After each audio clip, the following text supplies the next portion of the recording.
Walang silbi. Ilang beses ko bang sasabihin sa'yo na huwag mong dudumihan ang carpet na yan?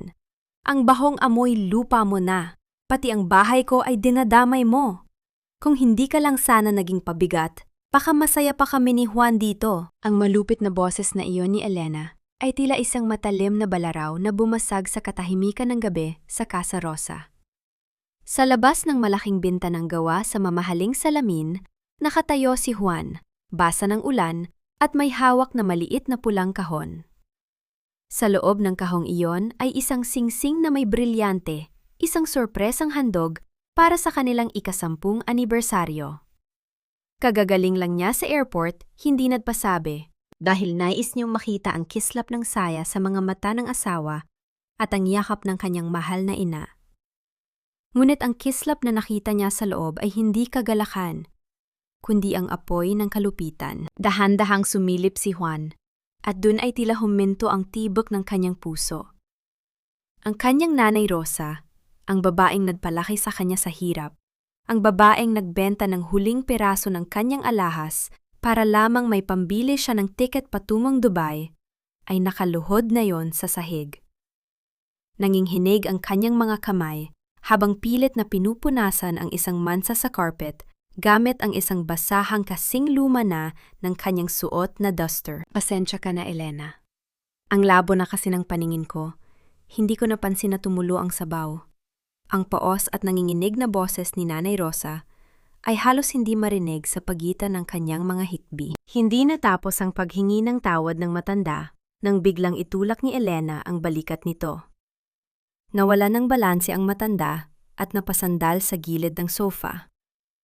Sa tabi ni Elena, isang lalaking hindi kilala ni Juan ang nakaupo ng komportable, may hawak na baso ng alak, at tumatawa lang habang pinapanood ang tagpo. Hayaan mo na yan, babe. Masyado kang naha-high blood sa matandang yan. Bukas na bukas, ilipat na natin siya doon sa dampa sa likod para hindi na nakakasira ng view dito sa sala. Total, hindi naman alam ni Juan. Ang akala ng asawa mo, parang reyna ang trato natin sa nanay niya. Wika ng lalaki, bago humalakak ng nakakaasar. Hinaplos ni Elena ang braso ng lalaki at humilig sa balikat nito. Tama ka, Rico. Masyado nang madrama ang matandang ito. Isipin mo, ilang taon na akong nagpitiis na magpanggap sa mga video call. Buti na lang at uto-uto si Juan. Basta padala lang siya ng padala ng pera, okay nang lahat. Sa labas, ang pulang kahon sa kamay ni Juan ay nalaglag sa basang lupa nang hindi niya namamalayan. Ang brilyanteng simbolo ng kanyang pagmamahal ay nabaon sa putik, katulad ng kanyang dangal at tiwala na niyurakan sa loob ng bahay na siya mismo ang nagpatayo. Ang bawat patak ng ulan sa kanyang mukha ay humahalo sa mainit na luhang dumadaloy mula sa kanyang mga mata. Pakiramdam niya ay may libu-libong karayom na tumutusok sa kanyang dibdib. Ang bawat kayod niya sa ilalim ng nakatutunaw na araw sa Dubai, ang bawat gabing hindi siya natutulog para lamang makapag-overtime, ang lahat ng sakripisyo niyang mawalay sa pamilya sa loob ng 7 taon, para sa ganito lang ba? Para sa isang asawang ahas at isang inang itinuturing na basura sa sarili niyang tahanan? Nanginginig ang mga kalamnan ni Juan. Nais niyang sipain ng pinto. Nais niyang isigaw ang lahat ng pot na nararamdaman niya. Nais niyang bawiin ang lahat. Ngunit nang makita niyang muling yumuko si Nanay Rosa para maglinis, tila may kung anong bumara sa kanyang lalamunan.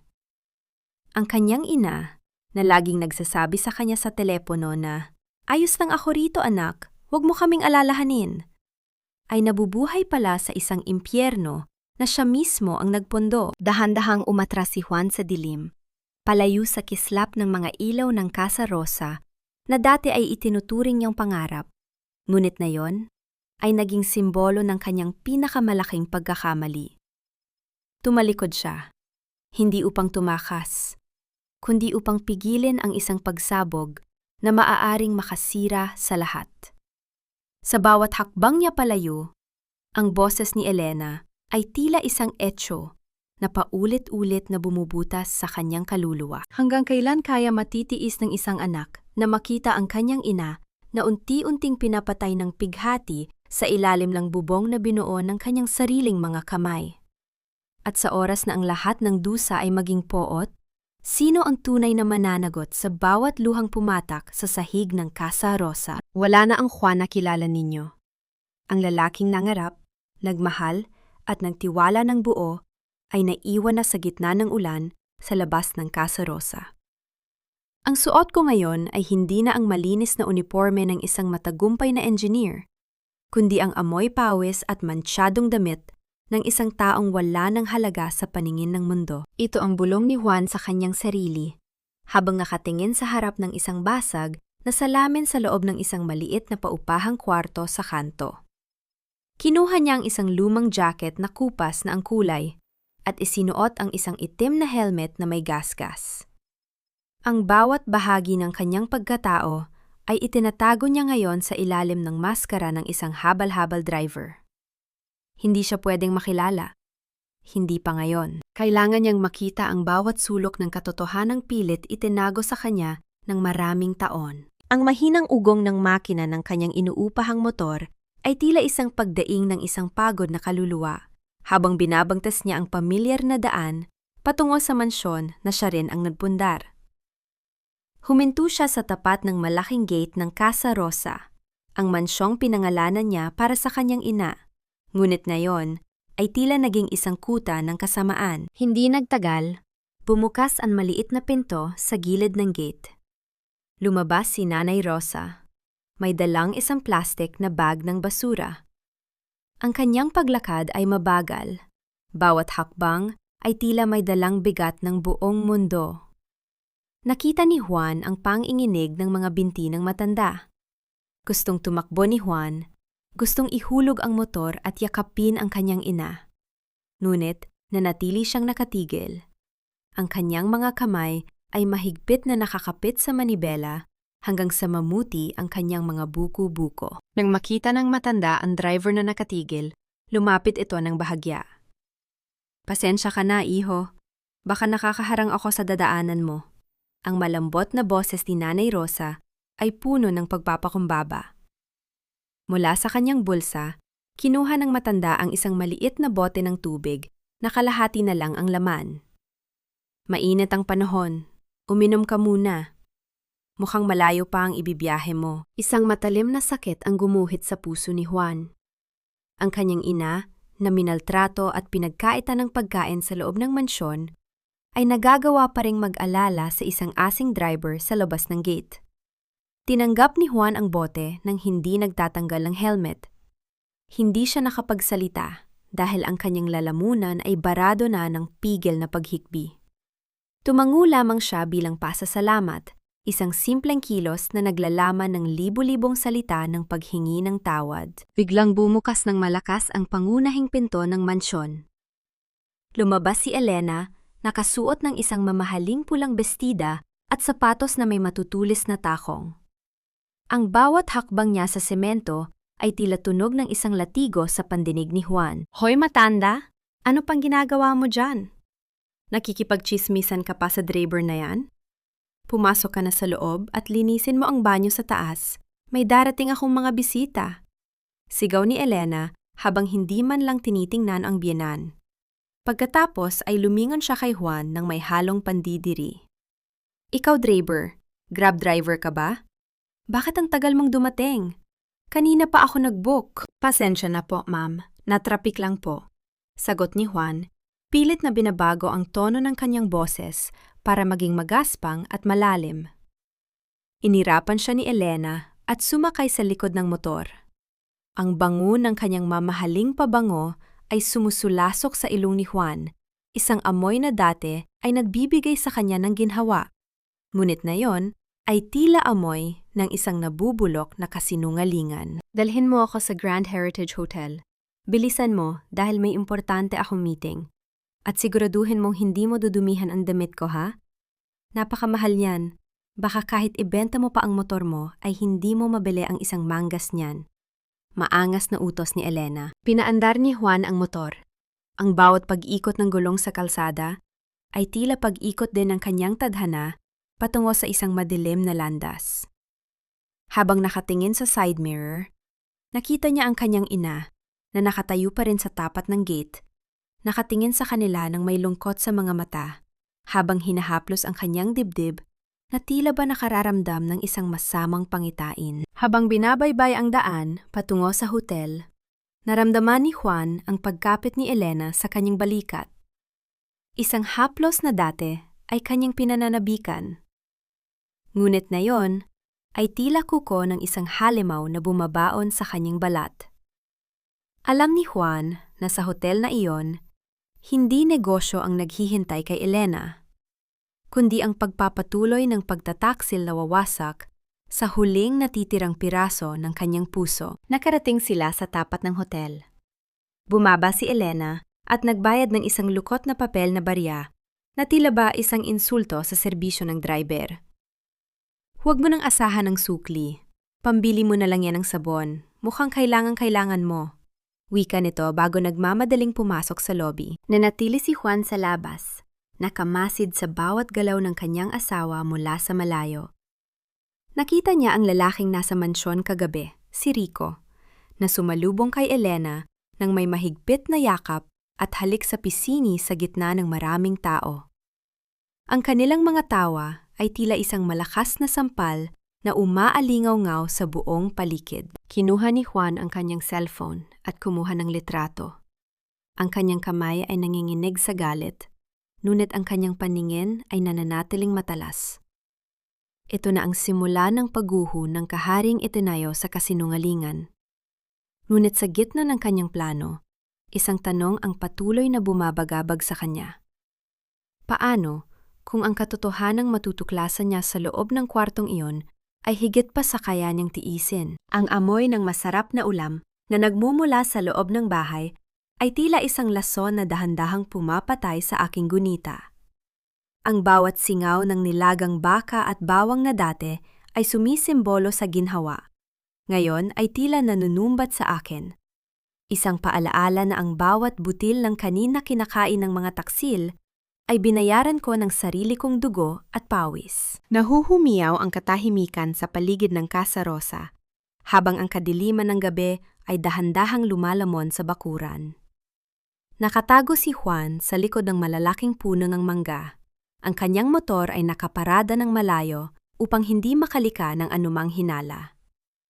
Mula sa kanyang kinalalagyan, kitang-kita niya ang liwanag na nagmumula sa malaking dining room. Nakita niya sina Elena at Rico na masayang nagtatawanan sa harap ng isang mesang punong-puno ng pagkaing panghari. Ang tunay na sakit ay nagsimula nang bumukas ang pintuan sa likod ng kusina. Lumabas si Nanay Rosa, dala ang isang maliit na plastik na mangkok. Ang kanyang balikat ay tila mas lalong bumagsak kaysa noong huli niya itong nakita. Naglakad ang matanda patungo sa isang gripo sa labas. Ang tunog ng kanyang tsinela sa semento ay tila isang malungkot na ritmo sa gitna ng gabi. Nanay Rosa! Huwag kang humarang-harang dyan! Ang matinis na boses ni Elena ay umalingaw-ngaw mula sa bintana ng kusina. Lumabas ang asawa ni Juan, may hawak na isang platong puno ng mga tira-tirang buto at kanina tila ba hinalo-halo na. Hetong pagkain mo. Magpasalamat ka at binibigyan pa kita, kaysa naman mabulok ka sa gutom. Huwag mong kakalimutang hugasan ang mga pinagkainan namin bago ka matulog sa dampa mo. Ang pagbagsak ng pagkain sa mangkok ni Nanay Rosa ay lumika ng isang basang tunog na tila ba idinura ng isang taong walang puso. Walang imik ang matanda. Tinanggap niya ang mangkok ng may nanginginig na mga kamay. Nakita ni Juan kung paano tumulo ang isang butil ng luha mula sa malabong mata ng kanyang ina na agad din nitong pinunasan gamit ang kanyang duming-duming duster. Dahan-dahang naglakad si Nanay Rosa patungo sa tinitirhan nitong dampa sa likod ng mansyon. Isang tagpi-tagping barong-barong na binuo mula sa mga lumang yero at kahoy, sa gitna ng marangyang lupain na pag-aari ni Juan. Doon, sa ilalim ng isang aandap-andap na bumbilya, naupo ang matanda sa isang sementadong bloke. Pinanood ni Juan ang kanyang ina habang sinusubo ang malamig at malabong na kanin. Ang bawat subo ng matanda ay tila isang kutsilyong humahati sa puso ni Juan. Ito ba ang bunga ng lahat ng kanyang paghihirap sa ibang bansa? Ang makita ang kanyang reyna na kumakain ng tira-tira sa sarili nitong bakuran, isang munting galaw sa dilim ang kumuha sa atensyon ni Juan. Isang payat na asong gala ang lumapit sa paanan ni Nanay Rosa. Ang aso ay umiiyak ng mahina, humihingi ng pagkain. Sa halip na itaboy ito, kinuha ni Nanay Rosa ang kalahati ng kanyang kakaunting kanin at inilapag sa lupa para sa aso. Kain ka na rin, kaibigan. Alam kong gutom ka rin gaya ko. Bulong ng matanda habang hinahaplos ang ulo ng aso. Huwag kang mag-alala, darating din ang anak ko. Kapag dumating si Juan, hindi na tayo magugutom. Ang mga salitang iyon ay tila isang malakas na pasabog sa pandinig ni Juan. Napasandal siya sa puno. Ang kanyang mga kuko ay bumaon sa magaspang na balat ng kahoy. Ang tiwala ng kanyang ina sa kanya ay nananatiling buo, kahit na siya ang dahilan kung bakit ito naghihirap dahil sa kanyang pagkabulag sa pag-ibig kay Elena. Nabalik lamang ang diwa ni Juan nang marinig ang usapan ni na Elena at Rico na lumabas sa balkonahe para magpahangin. Ang kanilang mga boses ay puno ng katusuhan. Babe, kailan ba natin ibibigay ang titulo ng lupang ito sa buyer? Ang sabi ni attorney, handa na ra ang mga papel. Kailangan lang natin ang pirma ng matanda dahil nakapangalan pa rin sa kanya ang bahagi ng original na titulo ng ancestral land ni Juan. Wika ni Rico, habang humihithit ng sigarilyo. Madali lang yan, sagot ni Elena nang may mapait na ngiti. Papipirmahin ko ang matandang yan sa kahit anong papel.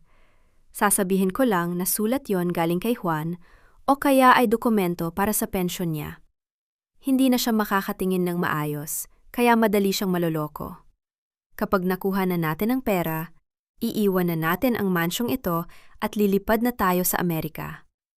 Hahayaan nating mabulok si Juan sa Dubai habang nagbabayad ng utang sa bahay na wala na sa kanya. Ang kadiliman sa paligid ni Juan ay tila naging kasing pula ng apoy. Ang lupang pinaghirapan ng kanyang mga ninuno, ang huling alaala ng kanyang ama, ay balak ibenta ng babaeng pinagkatiwalaan niya ng kanyang buhay. Habang naglalakad palayo si Juan, patungo sa kanyang motor, ang bawat hakbang niya ay tila isang panata ng paghihigante. Ngunit sa gitna ng kanyang galit, isang malaking katanungan ang bumabagabag sa kanya. Paano niya mapipigilan ang pagpirma ng kanyang ina nang hindi inilalantad ang kanyang sarili bago niya makuha ang lahat ng ebidensya ng kanilang kataksilan? Ang hangin ng gabi ay umihip ng malakas. Tila isang babala na ang bukas ay magdadala ng isang bagong yugto ng sakit na maaaring hindi na kayang tiisin ng sinuman sa loob ng Casa Rosa. Ngumiti ka, Nanay Rosa.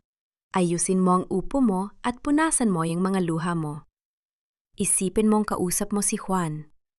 Sabihin mo sa kanya na masaya ka rito, na busog ka at mahal na mahal kita bilang manugang. Kapag nagkamali ka sa sasabihin mo, titiyakin ko na hinding-hindi mo na muling maririnig ang boses ng anak mo. Ang bawat salitang binitiwan ni Elena ay tila mga lason na ibinubulong sa tenga ng isang inang wala ng lakas para lumaban. Mula sa madilim na sulok ng bintana sa labas, nakatayo si Juan, nakakubli sa anino ng mga halaman. Ang kanyang mga mata ay naniningkit sa sakit habang pinapanood ang isang palabas na mas masahol pa sa anumang pelikula. Sa loob ng sala, ang paligid ay inayos na tila isang paraiso. May mga sariwang bulaklak sa mesa, maliliwanag na ilaw na nagbibigay ng kislap sa bawat sulok, at isang malaking screen na nakatapat sa kanila. Sa pilitang pinasuot ni Elena si Nanay Rosa ng isang mamahaling seda na blusa sa ibabaw ng kanyang nanunuyot na balat upang itago ang dumi at kapaguran. Oh, heto na. Magsisimula na ang tawag. Ayusin mo ang mukha mo, matanda, pagmamando ni Elena habang mabilis na binubuksan ang isang application sa kanyang laptop. Nasaksihan ni Juan ang isang teknolohiyang hindi niya akalaing gagamitin laban sa kanya. Gumamit si Elena ng isang filter at nakarecord na video background na nagpapakita ng isang masayang harden na puno ng buhay. Ang mukha ni Nanay Rosa sa screen ay tila kuminang, naging malusog tingnan, Dahil sa mga digital na epekto, malayo sa tunay na anyo ng matanda, na tila isang kandilang paubos na ang mitya. Hello, Juan! Babe! Kumusta ang trabaho mo dyan? Masayang bati ni Elena sa harap ng kamera. Narinig ni Juan ang sarili niyang boses na sumagot mula sa laptop. Isang boses na binuo ng artificial intelligence. Hinalo mula sa libu-libong voice messages na ipinadala niya kay Elena sa loob ng maraming taon. Ang boses na iyon ay nagsasabing, "Maayos lang ako rito, babe. Kumusta si nanay?" Miss na miss ko na siya. Lalong bumigat ang dibdib ni Juan. Ang bawat salita ng pagmamahal na akala niya ay totoo, ay isa lamang palang nakaplano at malamig na algoritmo. Nakita niya ang kanyang ina na tumingin sa kamera. Ang kanyang mga labi ay nanginginig habang pilit na bumubuo ng isang ngiti na hindi umaabot sa kanyang mga mata. Anak, Juan, maayos lang ako rito. Huwag mo akong alalahanin. Busog ako at laging pinagsisilbihan ni Elena. Ang mga salita ni Nanay Rosa ay tila mga saksak sa puso ni Juan. Alam niyang bawat katagang binibigkas ng ina ay may kalakip na takot. Takot na baka saktan siya ni Elena kapag nagsabi siya ng totoo. Matapos ang maikling tawag, agad na pinatay ni Elena ang laptop at magaspang na hinila ang seda na blusa mula sa balikat ng matanda. Oh, ayan, tapos ng grama. Hubarin mo na yan, baka madumihan mo pa. Bumalik ka na sa labas at huwag kang kukuha ng kahit anong pagkain sa ref, maliwanag. Naiwan ng matanda na nakatayo sa gitna ng marangyang sala, tila isang banyagang naliligaw sa sariling tahanan. Dahan-dahang hinaplos ni Nanay Rosa ang screen ng laptop na nakasara. Tila ba doon lamang niya nararamdaman ang presensya ng kanyang anak, kahit na ito ay isang malaking kasinungalingan lamang. Sa labas, ang kamao ni Juan ay bumaon sa semento ng pader. Ang bawat pintig ng kanyang puso ay tila isang tambol na nagpapahiwatig ng papalapit na bagyo. Ang katotohanang natuklasan niya ay hindi lamang tungkol sa pagnanahaw ng pera, kundi ang pagnanahaw sa kanyang realidad, sa kanyang ugnayan sa kanyang ina, at sa kanyang buong pagkatao. Isang tulog ng papasok na mensahe sa cellphone ni Elena ang umalingaw-ngaw sa loob, sapat na para marinig ni Juan mula sa kanyang kinalalagyan. Mabilis na binasa ito ni Elena ng malakas para marinig ni Rico na kakapasok lang sa silid. "Babe, tumawag ang attorney. Sabi niya, may problema raw sa bank account ni Juan sa Dubai. Parang may nag-freeze ng mga assets niya. Kailangan nating bilisan ang paglipat ng titulo ng lupa bago pa siya makauwi o bago pa niya malaman na wala na siyang pera." Wika ni Elena na bakas ang kaba sa boses. Napatigil si Juan. Hindi nga inaasahan na may iba pang nakakaalam o nakikialam sa kanyang mga accounts. Isang malamig na kilabot ang dumalay sa kanyang likuran. Sino ang taong nag-freeze ng kanyang mga assets? At kung hindi si Juan ang gumawa noon, ibig bang sabihin ay may isa pang mata na nagmamasid sa dilim? Isang taong maaaring mas mapanganib pa kaysa kay Elena? Lumingon si Juan sa tapat ng gate nang makita niya ang isang itim na sasakyan na dahan-dahang dumaan sa harap ng Casa Rosa. Ang bintana nito ay bahagyang nakabukas at nakita niya ang isang pamilyar na mukha na hinding-hindi niya inaasahang makikita sa lugar na yon.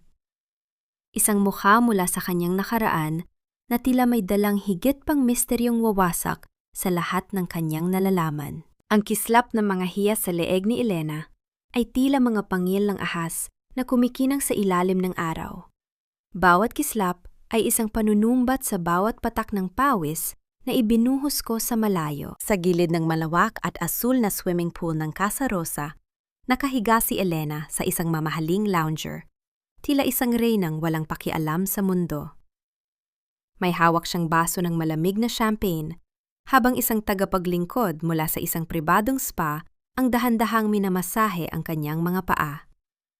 Ang halahak niya ay sumasabay sa hangin, kasama ang kanyang mga kaibigang kasing babaw ng kanyang pagkatao, na tila mga linta na nakasabit sa kanyang yaman. Girl, you're so lucky. I mean, Juan is working so hard in Dubai, and look at you, living the dream. Isang post mo lang sa Instagram, Trending ka na agad as the ultimate wifey goals. Wika ng isa niyang kaibigan habang humihigop ng cocktail. Umiwas ng tingin si Juan, nakasalukuyang nagpapanggap na naglilinis ng mga tuyong dahon sa di kalayuan. Ang kanyang puso ay tila isang bulkang nagbabadyang sumabog. Sa kabilang dahon ng hardin, sa ilalim ng nakatutunaw na sikat ng araw, nakita niya si Nanay Rosa. Ang matanda ay pilit na kinukuskos ang mga mabibigat na carpet gamit ang isang lumang brush. Ang kanyang likod ay baluktot na sa pagod, at ang bawat paghinga niya ay tila isang pakikipaglaban sa init at hapo. Hoy, matanda! Bilisan mo riyan? Sigaw ni Elena nang hindi man lang tumitingin sa biyenan. Ang dumi-dumi pa rin yan! Make sure it's sparkling clean before the party tonight, okay? Ang bagal-bagal mo talaga, parang wala kang kinakain. Isang matalim na sakit ang dumaloy sa mga ugat ni Juan nang makita niyang muntik nang matumba si Nanay Rosa dahil sa hilo. Gusto niyang bitawan ang walis, takbuhin ang ina, at isigaw sa buong mundo ang kanyang galit. Ngunit bago siya makakilos, isang itim na sasakyan ang huminto sa tapat ng malaking gate ng mansyon. Ito ang sasakyang nakita niya kagabi. Bumaba ang isang lalaki na may otoridad sa bawat galaw. Nakasuot ito ng mamahaling suit at ang kanyang mga mata ay tago sa likod ng madilim na shades. Napansin ni Juan ang biglang pagbabago sa mukha ni Elena. Nawala ang kanyang mapait na ngiti at napalitan ito ng kaba. "Attorney, anong ginagawa ninyo rito? I thought we would meet sa office ninyo next week." Wika ni Elena habang nagmamadaling tumayo at nag-aayos ng kanyang robe. "May mga dokumentong kailangan pirmahan agad, Elena. At may mga balitang hindi makakapaghintay." Malamig na sagot ng abogado. Lumingon ang lalaki sa paligid at sa isang saglit nagtagpo ang kanilang mga mata ni Juan. Pakiramdam ni Juan ay tumagos ang tingin ng abogado sa kanyang disguise. Tila ba kilala siya nito sa likod ng maruming jacket at helmet na hawak niya? Si Attorney Mateo ay ang matalik na kaibigan ng ama ni Juan. Ang taong nag-asikaso ng lahat ng legal na papeles ng pamilya bago pa man umalis si Juan patungong Dubai. Bakit siya nakikipagkita kay Elena ng palihim? At bakit tila may itinatago silang dalawa?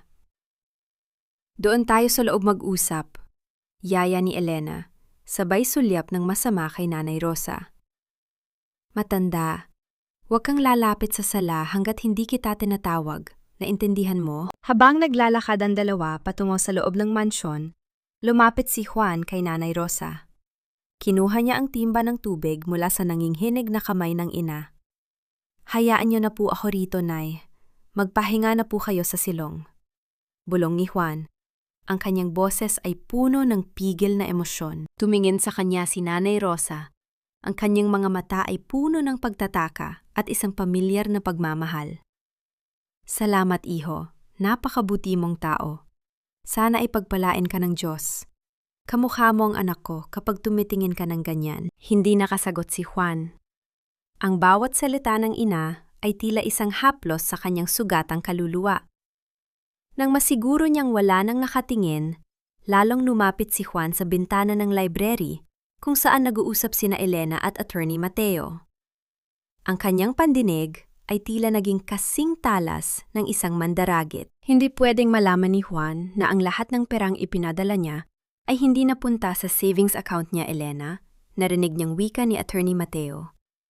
Kung malalaman niya na ang Casa Rosa ay hindi na nakapangalan sa kanya, kundi sa isang offshore account na ikaw ang may hawak, pareho tayong mabubulok sa kulungan. Napahawak si Juan sa pader.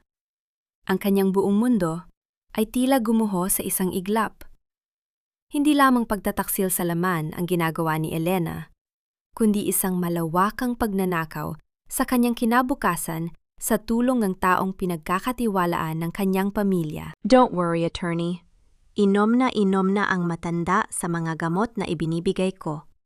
Konting panahon na lang, mawawala na siya at wala nang magpapatunay na may karapatan pa si Juan sa lupang ito.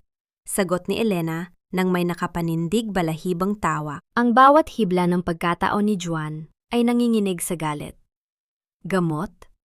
Pinapalason ba ni Elena ang kanyang ina? Ang kanyang kamao ay bumaon sa pader hanggang sa lumabas ang dugo sa kanyang mga buko-buko. Ngunit hindi niya naramdaman ang sakit sa katawan. Ang tanging nararamdaman niya ay ang apoy ng paghihiganti na ngayon ay tuluyan ng nagliyab. Ngunit sa gitna ng kanyang puot, isang anino ang dahan-dahang lumapit sa kanya mula sa likuran. Isang kamay ang pumatong sa kanyang balikat at isang boses ang bumulong sa kanyang tenga na nagpatigil sa tibok ng kanyang puso. Alam ko kung sino ka, Juan, at alam ko rin kung ano ang balak mong gawin. Huwag kang lilingon, Juan. Manatili kang nakatingin sa kadiliman kung ayaw mong masunog ang lahat ng iyong pinaplano. Hindi ako ang iyong kaaway, kundi ang tanging anino na nagbabantay sa iyong ina habang wala ka. Ang boses na iyon ay paos. Tila isang tuyong dahon na hinahampas ng hangin, ngunit puno ng otoridad. Dahan-dahang binitiwan ni Juan ang pagkakakuyong ng kanyang kamao. Hindi siya lumingon, ngunit kilala niya ang amoy ng langis ng niyog at sampagwita na palaging kasunod ng boses na iyon.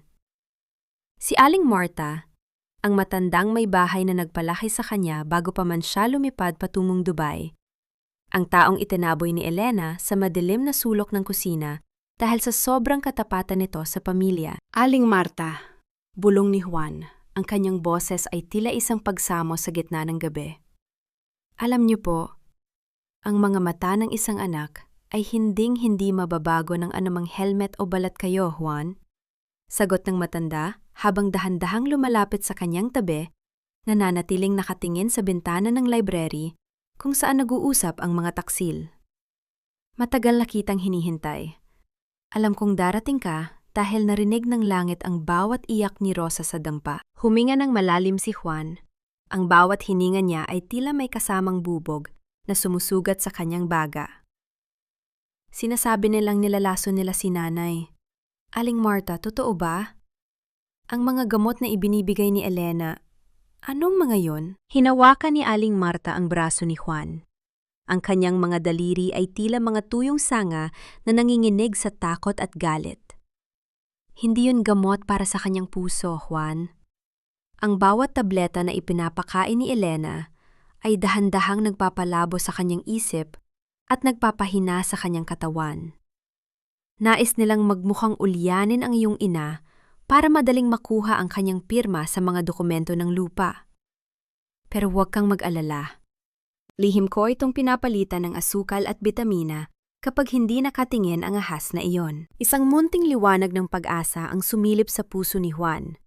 Ngunit agad itong natakpan ng panibagong puot. Kailangan ko siyang makita, Aling Marta. Ngayon din. Kailangan kong malaman kung may lakas pa siya. Sa ilalim ng madilim na langit, na nagsisimula ng magbanta ng malakas na ulan, dahan-dahang tinahak ni Juan ang landas patungo sa dampa sa likod ng mansyon. Ang bawat hakbang niya sa putikan ay tila isang paglalakbay pabalik sa kanyang kabataan, noong ang tanging problema niya ay kung paano mapapasaya ang kanyang ina. Ngunit ngayon, ang kanyang misyon ay kung paano ito ililigtas mula sa kamatayan. Pagpasok sa dampa, sinalubong siya ng amoy ng lumang kahoy at pasang lupa. Sa isang sulok, nakahiga si Nanay Rosa sa isang manipis na banig. Ang kanyang talukap ng mata ay tila napakabigat at ang kanyang paghinga ay may kasamang sipol ng kahirapan. Ang munting bumbilya sa itaas ay nagbibigay ng anino na tila ba sumasayaw sa gitna ng pighati. Nay, ang tanging salitang lumabas sa bibig ni Juan habang lumuluhod siya sa tabi ng banig ng ina. Dahan-dahang idinilat ni Nanay Rosa ang kanyang mga mata. Sa gitna ng dilim at ng malabong paningin, tiningnan niya ang driver na nasa kanyang harap. Ang kanyang nanginginig na kamay ay dahan-dahang itinaas, tila naghahanap ng isang pamilyar na muka. Iho, bakit ka narito? Mahinang tanong ng matanda, ang kanyang boses ay tila isang huling-hiling. Baka makita ka ni Elena. Baka saktan ka rin niya. Hindi napigilan ni Juan ang kanyang luha. Hinawakan niya ang kamay ng ina. Ang kamay na punong-puno ng kalyo. Ang kamay na naghukay ng lupa para lamang siya mapag-aral. Huwag po kayong matakot, Nay. Nandito na ako. Hindi ko nahahayaang saktan pa kayo ng kahit sino. Bakit ang boses mo... Bakit tila boses ng anak ko? Ang tanong ni Nanay Rosa ay tila isang kidlat na tumama sa kaluluwa ni Juan. Juan? Ikaw ba yan? Anak, bumalik ka na ba? Bago pa makasagot si Juan, ang tunog ng pagtama ng matutulis na takong ni Elena sa semento sa labas ay umalingaw-ngaw. Ang bawat tunog ay tila isang babala ng paparating na panganib. Mabilis na tumayo si Juan at nagtago sa likod ng isang tumpok ng mga lumang kaban. Matanda! Nasaan ang susi ng vault? Ang sigaw ni Elena ay tila isang kulob na bumasag sa katahimikan ng dampa. Pumasok ang asawa ni Juan, may hawak na isang flashlight na ang liwanag ay direktang itinapat sa muka ni Nanay Rosa. Huwag kang magkunwaring natutulog. Alam kong itinago mo ang susi bago pa man dumating si Attorney Mateo kanina. Nakita ni Juan mula sa kanyang pinagtataguan kung paano sinabunutan ni Elena ang kanyang ina para lamang pilitin itong magsalita. Ang bawat hibla ng buhok ni Nanay Rosa na nahuhulog ay tila mga hibla ng buhay ni Juan na napapatid. Ang kanyang dugo ay kumukulo. Ang kanyang mga mata ay nanlilisik sa galit. Isang hakbang na lang, isang galaw na lang, at maaari na niyang tapusin ang lahat. Ngunit bago pa makalabas si Juan, nakita niya ang isang bagay na nagpatigil sa kanya. Isang maliit na recorder ang nakakabit sa ilalim ng lamesa ni Nanay Rosa. Isang bagay na inilagay ni Aling Marta. Ang bawat salita, ang bawat sampal, at ang bawat pananakit ni Elena ay kasalukuyang nare-record. Wala sa akin ang susi, Elena. Maawa ka. Ang pagsamo ng matanda ay sinagot lamang ng isang malakas na tulak ni Elena na nagpasubsob sa mukha ng ina sa sahig. Kapag hindi mo ibinigay sa akin ang susi bago sumikat ang araw, titiyakin kong hinding-hindi mo na makikita ang liwanag, Nanay Rosa. At ang anak mong si Juan? Masasama siya sa pagbagsak mo. Pagbabanta ni Elena, bago mabilis na lumabas ng dampa, dala ang pot ng isang jablong, hindi makuha ang nais. Naiwan si Juan na nanginginig sa dilim. Ang kanyang mga kuko ay bumaon sa palad, hanggang sa dumugo ang mga ito. Ang bawat hikbi ng kanyang ina sa sahig ay tila isang panunumbat sa kanyang pagiging anak. Kailan ba dapat tumigil ang pagpapanggap? Kailan ba dapat magsimula ang tunay na bagyo? Ang gabi ay tila naging kasing itim ng lason, at sa bawat patak ng ulan sa bubong na yero, isang tanong ang nananatiling nakabitin sa hangin. Kung ang susi ng vault ay wala kay Nanay Rosa, nasaan ito? At anong sikreto ang nakatago sa loob nito na handang pumatay si Elena para lamang makuha ito? Wala ka talagang pakinabang? Kung hindi mo ibibigay sa akin ang susi ng vault bago lumubog ang araw, itatapon kita sa gitna ng kalsada na parang basurang walang pinagmulang pamilya. Ang bulyaw na iyon ni Elena ay tila isang matalim na palakol na humahati sa katahimikan ng umaga sa Casa Rosa. Mula sa ibabaw ng kanyang motor, na kasalukuyang nakaparada sa tapat ng gate, nakita ni Juan kung paano kinaladkad ni Elena ang kanyang ina palabas ng dampa. Ang mga lumang damit ni Nanay Rosa, ang kanyang banig, at ang iilang piraso ng kanyang mga gamit ay walang awang itinapon ni Elena sa maputik na lupa. Maawa ka, Elena. Wala sa akin ang susi. Huling habilin yon ng ama ni Juan na huwag itong ibigay sa sinuman maliban sa kanya. Ang pagsamo ni Nanay Rosa ay sinagot lamang ni Elena ng isang malakas na sampal. Ang tunog ng pagtama ng palad ni Elena sa pisingi ng matanda ay tila isang pagsabog sa pandinig ni Juan. Pakiramdam niya ay tumigil ang pag-ikot ng mundo. Ang bawat hibla ng kanyang kalamnan ay naging kasing tigas ng bakal, at ang kanyang mga kuko ay bumaon sa rubber ng manibela ng motor hanggang sa ito ay maging kasing talas ng mga kuko ng isang hayop na handang lumaban. Dahan-dahang lumapit si Juan, nananatiling suot ang kanyang helmet at maskara. Kailangan niyang lumapit. Kailangan niyang maramdaman ang hapdi ng bawat luhang dumadaloy sa mukha ng kanyang ina. Hoy, driver! Anong tinitingin-tingin mo riyan? Kunin mo ang mga basurang ito at itapon mo sa dulo ng kalsada. Sigaw ni Elena habang itinuturo ang mga gamit ni Nanay Rosa. At isama mo na ang matandang ito, iligaw mo sa malayo kung saan hindi na makakabalik. Humarap si Juan sa kanyang asawa at sa likod ng madilim na visor ng kanyang helmet, ang kanyang mga mata ay naglalabas ng apoy ng put na sapat ng tumunaw sa anumang yelo. Ngunit hindi siya nagsalita. Yumuko siya at dahan-dahang pinulot ang mga basang damit ng kanyang ina mula sa putikan. Nang akmang hahawakan ni Juan ang braso ni Nanay Rosa para tulungan itong tumayo, nakita niya ang pang-inginig ng matanda. Hindi ito takot sa kanya, kundi isang matinding pagkapagod ng kaluluwa. Sa gitna ng kaguluhan, isang bagay ang hindi inaasahan ni Juan na mangyayari. Hinawakan ni Nanay Rosa ang kamay ni Juan. Ang kanyang palad ay magaspang, tuyot at puno ng mga sugat mula sa pagkakayod sa ilalim ng init ng araw. Dahan-dahan, may inilagay ang matanda sa palad ni Juan. Isang maliit na tumpok ng mga barya, marurumi, at may mga bakas pa ng kalawang. Iho, pasensya ka na sa ingay ni Elena. Heto, kunin mo itong mga barya. Bulong ng matanda. Ang kanyang boses ay tila isang hangin na dumaan sa tuyong kalsada. Narinig ko kanina, nabaon ka raw sa utang at wala kang pangkain. Itago mo ito. Pambili mo ng tinapay. Huwag mong alalahanin ang matandang katulad ko. Mas mahalaga ang buhay mo. Tila binuhat ni Juan ang bigat ng buong mundo sa kanyang palad, nang maramdaman ang iilang sentimo na iyon. Ang kanyang ina, na tinatapon na sa kalsada, na walang makain, at pinagkakaita ng dignidad, ay naggagawa pa ring mag-alala sa kanya. Sa driver na akala niya ay mas mahirap pa sa kanya. Ang mga baryang yon ay hindi lamang pera. Yon ay ang huling piraso ng buhay na natitira kay Nanay Rosa na ibinibigay niya sa taong akala niya ay nangangailangan. Sa sandaling iyon, ang huling bahagi ng pagkataon ni Juan na marunong magpatawad ay tuluyan ng pumanaw. Ang bawat barya sa kanyang kamay ay naging kasing bigat ng isang haton ng kamatayan para kay Elena. Nanatiling nakayuko si Juan, ang kanyang balikat ay nanginginig dahil sa pigil na paghikbi at naglalagablab na galit. Ang bawat patak ng luha ni Juan sa loob ng helmet ay tila naging lason na dahan-dahang tumutulos sa kanyang kaluluwa.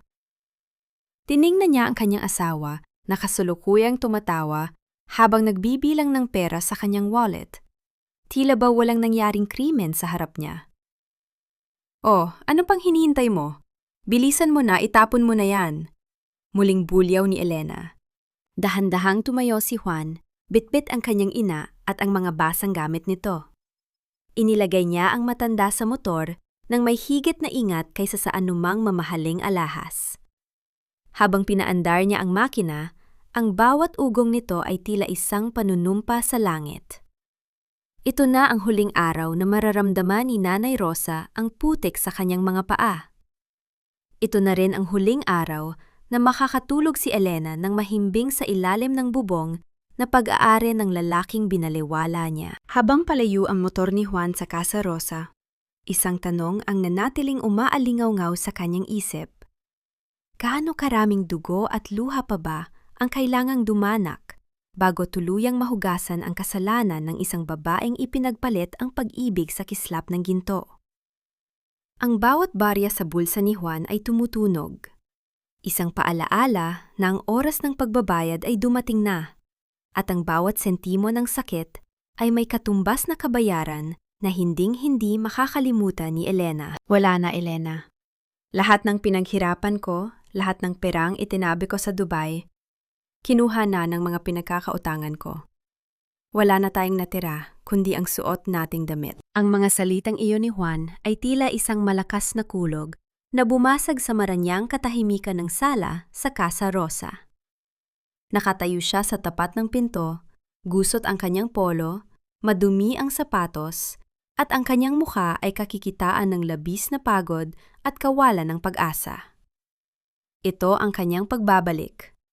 Hindi bilang isang matagumpay na bilyonaryo, kundi bilang isang talunang pulubi sa sarili niyang tahanan. Dahan-dahang ibinaba ni Elena ang kanyang baso ng mamahaling wine sa ibabaw ng lamesang gawa sa marmol.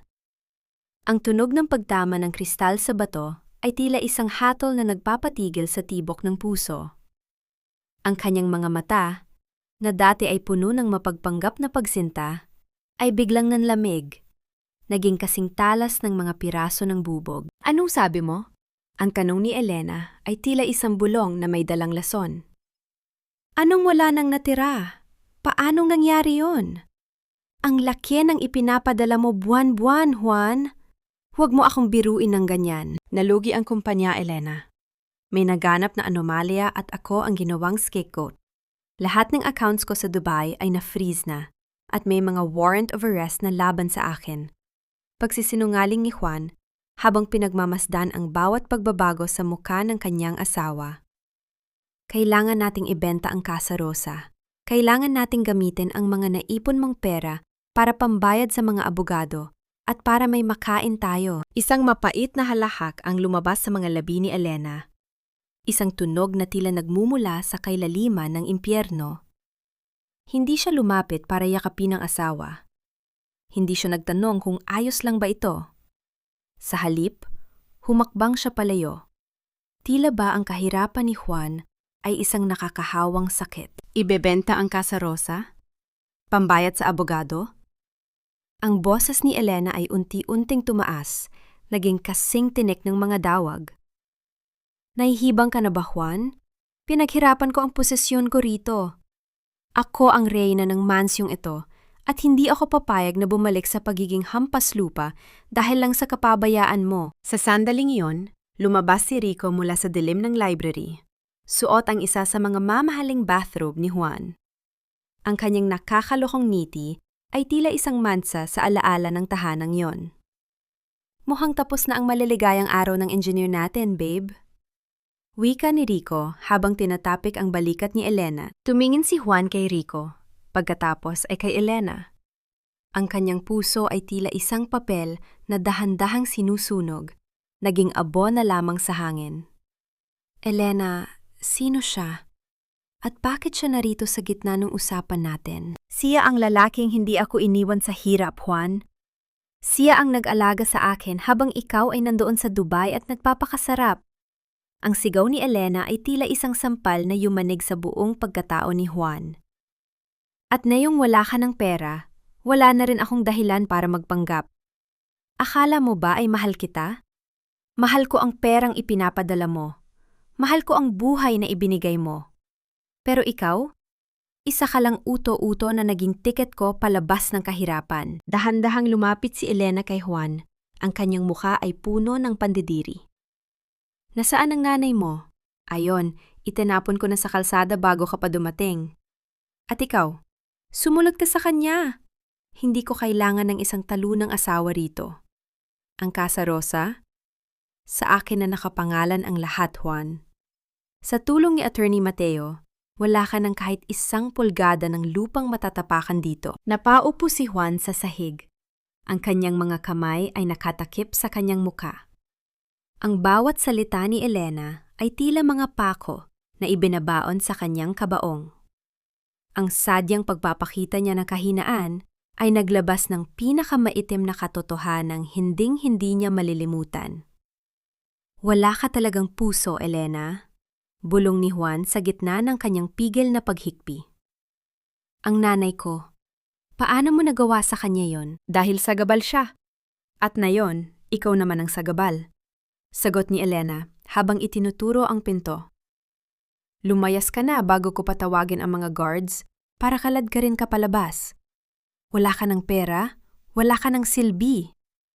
Habang tumatayo si Juan at dahan-dahang naglalakad patungo sa pinto, narinig niya ang tunog ng pagbagsak ng kanyang mga gamit na itinatapon ni Rico mula sa itaas ng hagdan. Ang bawat tunog ng pagbagsak ng kanyang mga damit at libro ay tila ritmo ng isang serye ng pagkatalo. Ngunit pagdating sa tapat ng gate, huminto si Juan. Tumingin siya sa Casa Rosa na tila ba isang huling pamamaalam. Ang dilim ng gabi ay tila naging kakampi niya. Itinatago ang isang lihim na ngiti sa likod ng kanyang pighati. Ano kaya ang gagawin mo, Elena, kapag nalaman mong ang lahat ng perang akala mo ay sayo, ay isa lamang malaking bitag? Bulong ni Juan sa hangin, habang ang tunog ng papalapit na sirena ng pulis sa malayo ay nagsisimulang marinig. Ang Casa Rosa ay hindi na isang tahanan, kundi isang entablado ng isang huling paghuhukom. At sa bawat hakbang ni Juan palayo, ang baylu daw ay nagsisimula ng mabulok sa loob ng kanilang sariling. Ang bawat patak ng pawis sa aking no ay tila mga butil ng pagsisisi na dumadaloy sa aking mukha. Sa loob ng maliit at masikip na silid na ito, kung saan ang hangin ay amoy amag at ang dingding ay gawa lamang sa manipis na plywood, doon ko natanto ang tunay na halaga ng bawat sentimong ipinadala ko sa mga taong walang kaluluwa. Ang init sa loob ng maliit na paupahan sa gilid ng riles ay halos hindi kayang tiisin. Ngunit para kay Juan, ang bawat hapdi sa kanyang balat ay tila isang paraan ng paglilinis sa kanyang mga pagkakamali. Nakahiga si Nanay Rosa sa isang lumang papag. Ang kanyang ulo ay nakapatong sa isang kupas na unan na hiniram lamang nila sa mabait na kapitbahay. Sa kabila ng dumi at hirap ng paligid, may isang munting ngiti sa mga labi ng matanda habang nakatingin sa kanyang anak. Juan, anak, huwag kang malungkot. Mahinang wika ni Nanay Rosa habang hinahaplos ang kamay ni Juan. Kahit ganito lang ang tinitirhan natin, mas masarap matulog dito kaysa sa mansyong iyon. Dito, wala akong nararamdamang takot. Dito, kasama kita. Napayuko si Juan. Ang kanyang mga balikat ay nanginginig sa bigat ng emosyon. Kinuha niya ang isang basang bimpo at dahan-dahang pinunasan ang noo ng kanyang ina. Patawarin niyo po ako, Nay. Hinayaan kong mabulag ako sa pag-ibig sa isang babaeng tila lason ang dumadaloy sa mga ugat. Pinangako ko sa inyo ang ginhawa. Pero dinala ko kayo sa gitna ng bagyo. Ang bagyo ay lumilipas din, anak. Ang mahalaga ay nakatayo pa rin tayo. Sagot ng matanda, bago ito dahan-dahang nakatulog dahil sa pagod at sa mga bitaminang ibinigay ni Aling Marta. Nang masiguro ni Juan na mahimbing na ang tulog ng ina, tumayo siya at lumapit sa maliit na bintana. Mula sa labas, maririnig ang ingay ng mga taong dumadaan at ang malakas na tunog ng pagtama ng bakal sa riles ng tren. Ngunit sa loob ng kanyang isipan, ang naririnig lamang niya ay ang boses ni Elena at Rico na nagbiriwang sa kanyang pagbagsak. Kinuha ni Juan ang isang maliit na itim na bag na itinago niya sa ilalim ng papag. Mula rito, inilabas niya ang isang satellite phone, isang kagamitang hinding-hindi matutunton ng kahit sinong hacker ni Elena. Sa isang pindot, isang boses ang sumagot mula sa kabilang linya. Sir, handa na po ang lahat. Ang lahat ng ebidensya ng pagnanakaw ni Attorney Mateo at ang mga transaksyon ni Elena sa mga offshore accounts ay nasa amin na. Naghihintay na lamang kami ng iyong huling utos. Wika ng isang lalaki na may seryosong tono. Huwag muna tayong kumilos ng padalos-dalos, Leo. Malamig na sagot ni Juan. Ang kanyang boses ay tila isang talim ng kutsilyo na hinahasa sa dilim. Hayaan nating isipin ni Elena na panalo na siya. Hayaan nating gastusin niya ang bawat sentimo na akala niya ay kinuha niya sa akin. Gusto kong makita ang mukha niya kapag ang lahat ng luho niya ay biglang naging abo sa kanyang harapan. Paano ang Casa Rosa, sir? Tanong ni Leo. Ipaubaya mo muna sa kanila ang bahay. Pero siguraduhin mong ang bawat pag-uusap nila, bawat plano nila, at bawat pananakit na ginawa nila kay Nanay Rosa ay naka-record sa high definition. Gusto ko silang bitayin gamit ang sarili nilang mga salita, dagdag ni Juan. Sa kabilang dako ng bayan, sa loob ng Casa Rosa, kasalukuyang nagbubukas ng isang bote ng pinakamahal na champagne si Elena. Ang kanyang halahak ay tila isang nakakabinging kanta ng tagumpay habang nakasandal sa dibdib ni Rico. Cheers, babe! Bukas na bukas, ililipat na ni Mateo ang huling batch ng pera sa account natin sa ibang bansa. Goodbye, Philippines, and goodbye to that stupid Juan, sigaw ni Elena bago ininom ang alak. Hindi alam ni Elena na ang bawat lagok niya ng champagne ay tila isang dahan-dahang pag-inom ng lason.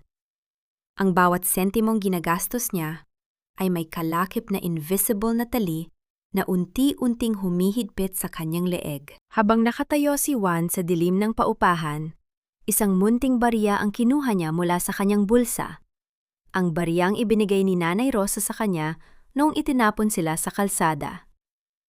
Pinagmasdan niya ito sa ilalim ng liwanag ng buwan. Ang lason ng kataksilan niyo ang magiging dahilan ng inyong sariling pagbagsak, bulong ni Juan sa hangin. Elena, hindi mo lang ako kinalaban. Kinalaban mo ang isang anak na handang maging diablo para lamang ipagtanggol ang kanyang ina. Ngunit sa gitna ng kanyang plano, isang biglang pagkatok sa pinto ang bumasag sa kanyang konsentrasyon. Isang mabilis at marahas na pagkatok na tila ba may dalang masamang balita.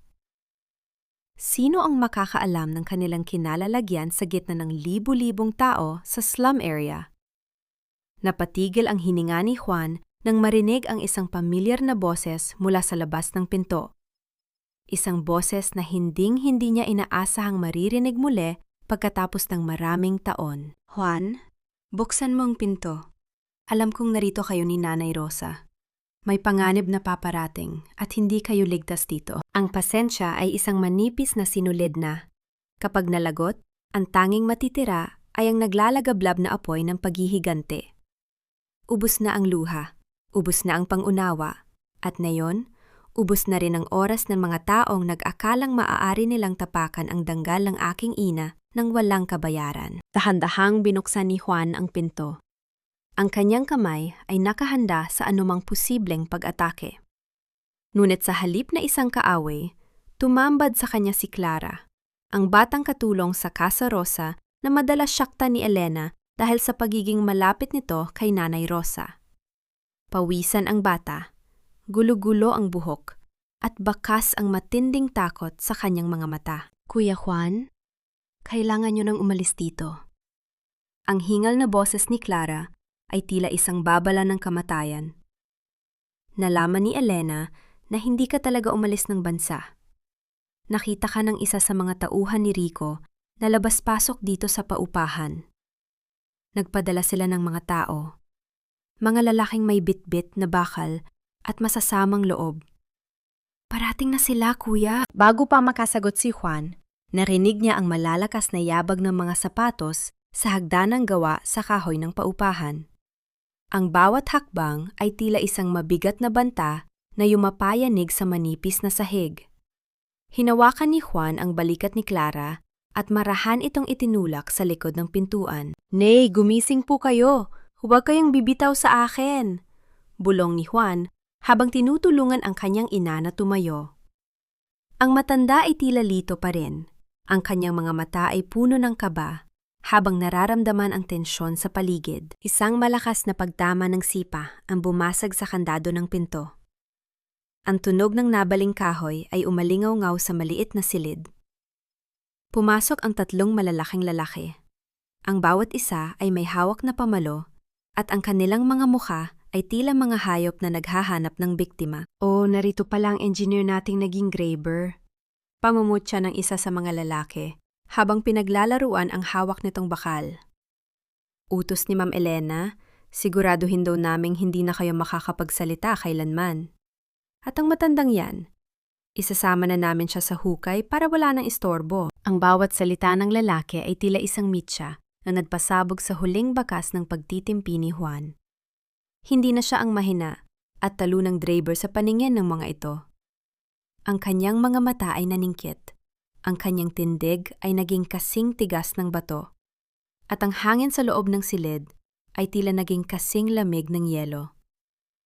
Hawakan niyo ang buhok ng matanda! Utos ng leader ng mga goons. Nang akmang hahawakan ng isa sa mga lalaki si Nanay Rosa, mabilis na kumilos si Juan.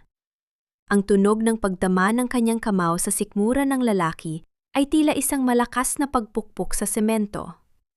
Hindi nakasigaw ang lalaki. Agad itong napaluhod habang pilit na humihinga. Huwag niyong susubukang hawakan ng aking ina. Ang boses ni Juan ay hindi na boses ng tao, kundi isang ungol ng isang sugatang leon na handang pumatay. Sumugod ang dalawa pang lalaki. Ngunit ang bawat galaw ni Juan ay tila isang tumpak na kalkulasyon. Ang tunog ng pagkabali ng braso ng isa at ang pagbagsak ng katawan ng isa pa sa manipis na dingding ay lumikha ng isang kaguluhan sa buong palapag. Walang dugo, walang ingay ng baril. Ngunit ang bawat kilos ni Juan ay puno ng matinding puwersa na nagpapakita ng kanyang mga taon ng pagsasanay sa sarili habang nasa ibang bansa. Naiwan ang leader na nanginginig. Ang kanyang hawak na bakal ay nalaglag sa sahig at lumika ng isang matunog na pagtama sa semento. Sino ka ba talaga? Ako ang bangungot na binuo ni Elena, sagot ni Juan habang dahan-dahang lumalapit sa lalaki. Kinuha niya ang cellphone nito na nahulog sa sahig. Nakita niya ang isang text message mula kay Elena. Tapusin na sila. Sunugin ang bahay para walang ebidensya. Isang matalim na sakit ang gumuhit sa kaluluwa ni Juan. Sunugin? Gusto siyang patayin ng kanyang sariling asawa, kasama ang kanyang ina, para lamang sa yaman? Ang huling hibla ng kanyang pag-ibig kay Elena ay tuluyan ng naging abo. Hinarap ni Juan ang kanyang ina, nakasalukuyang nakayakap sa kanyang braso habang nanginginig. Sa gitna ng kaguluhan, isang munting bagay ang napansin ni Juan. Ang kanyang ina ay may hawak na isang lumang rosaryo at ang kanyang mga labi ay walang tigil sa pagdarasal, hindi para sa sariling kalitasan, kundi para sa kaligtasan ng kaluluwa ni Juan. Juan, anak, tama na. Huwag kang maging katulad nila. Bulong ni Nanay Rosa, ang kanyang mga mata ay puno ng pakiusap. Ang haplos ng ina ay tila isang malamig na tubig na nagpalamig sa apoy ng galit ni Juan. Dahan-dahan niyang binitawan ang leeg ng lalaking kanyang sakal-sakal. Lumingon siya kay Clara na kasalukuyang nakatago sa sulok. Clara, dalhin mo si nanay sa ligtas na lugar. May mga tao ako sa baba. Hanapin mo si Leo. Sabihin mo ang codename na Casablanca, utos ni Juan. Ikaw kuya, saan ka pupunta? Tanong ni Clara. Tumingin si Juan sa bintana, sa direksyon kung nasaan ang Casa Rosa. Ang kislap ng mga ilaw sa malayo ay tila isang hamon sa kanya. Pupunta ako sa huling hapunan ni na Elena at Rico. Panahon na para ihatid ko ang bill ng lahat ng sakit na ipinautang nila sa atin. Habang bumababa si Juan sa hagdan, narinig niya ang sirena ng mga bumbero sa malayo. Hindi para sa paupahang yon, kundi para sa isang bodega sa pier na pag-aari ni Rico na kasalukuyan ng tinutupok ng apoy bilang panimulang ganti ni Leo. Ang digmaan ay hindi na lamang nasa loob ng isang maliit na silid. Ngunit sa gitna ng kanyang paglalakad, isang tawag mula sa isang hindi kilalang numero ang nagpahinto sa kanya. Juan, alam kong nakuha mo ang ebidensya. Pero may isang bagay kang hindi alam. Ang susi ng vault na hinahanap ni Elena? Hindi yon susi ng kayamanan. Iyon ay ang susi ng katotohanan tungkol sa iyong tunay na pagkatao, na maaring ikamatay niyo pareho ni Nanay Rosa. Pumirma ka na, Rosa. Isang pirma mo lang at titiyakin kong makakaligtas ang anak mo sa mga taong naghahabol sa kanya. Huwag kang maging madamot, dahil buhay ni Juan ang nakataya rito. Ang bawat salita ni Elena ay tila isang latigo na humahampas sa pagkatao ni Nanay Rosa sa loob ng library ng Casa Rosa. Ang silid na dati ay puno ng mga aklat at pangarap ni Juan. Ngayon ay naging isang malamig na silid ng pagpapahirap. Nakaupo ang matanda sa isang sementadong upuan. Ang kanyang mga mata ay halos hindi na makakita dahil sa panghihina, habang ang isang makapal na dokumento ay nakalatag sa kanyang harap. Iligtas niyo ang anak ko. Kahit kunin niyo na ang lahat, huwag niyo lang saktan si Juan. Ang pagsamo ni Nanay Rosa ay may kasamang bawat patak ng luha na bumabasa sa mamahaling papel. Hinawakan ni Elena ang panga ng matanda. Ang kanyang mga kuko ay bumaon sa balat nito. Kung ganoon, pirmahan mo na ito. Ibigay mo sa akin ang titulo ng lupang ito at ang lahat ng karapatan sa Casa Rosa. Kapag nakuha ko ang pera mula sa buyer, ako na ang magbabayad sa mga utang ni Juan sa Dubai. Magiging malaya na siya. At ikaw, pwede ka nang mamatay ng tahimik. Sa sandaling iyon, ang nanginghinig na kamay ni Nanay Rosa ay dahan-dahang kinuha ang panulat. Ang bawat paggalaw ng kanyang mga daliri ay tila isang mabigat na sakripisyo. Para sa kanya, ang lupang ito ay alaala ng kanyang yumaong asawa. Ngunit ang buhay ni Juan ay higit pa sa anumang yaman ng mundo. Handa siyang maging pulubi.